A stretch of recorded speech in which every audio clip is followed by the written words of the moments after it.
Русский богатырь, флоридель. Вот. Попробуйте флоридель.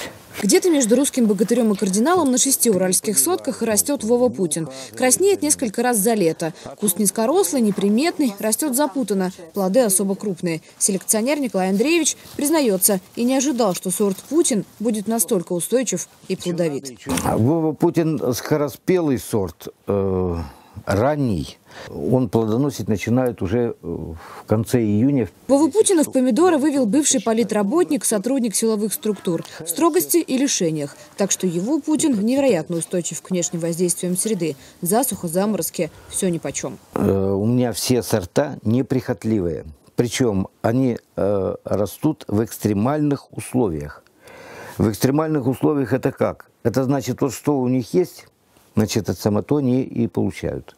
Отдушиной после работы в МВД для Николая Андреевича всегда были его грядки. Он с товарищами по коллективному саду вместе вывел не один десяток сортов. Плоды любимого дела называл именами любимых. Здесь есть Алиска Красавица, Валентина и Наташка. Но вот Вову Путина, признается автор сорта, он назвал совсем не по любви и не в честь президента. Когда-то в деревне был Вовка Путин, путал все. Вот ему и дали такое название, что вот он путает все. Вот.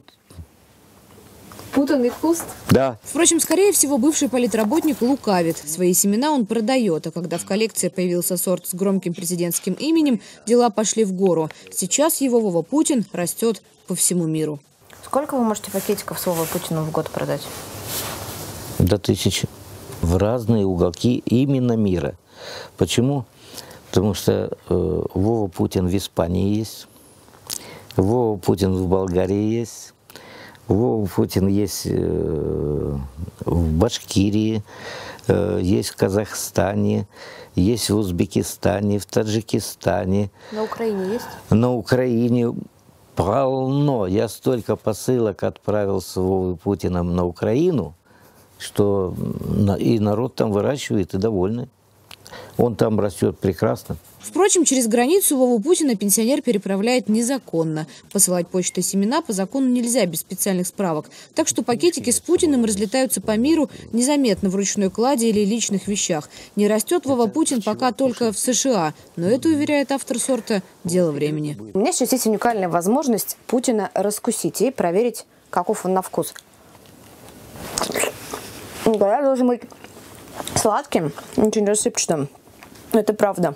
Такой сахарный помидор, очень сладкий.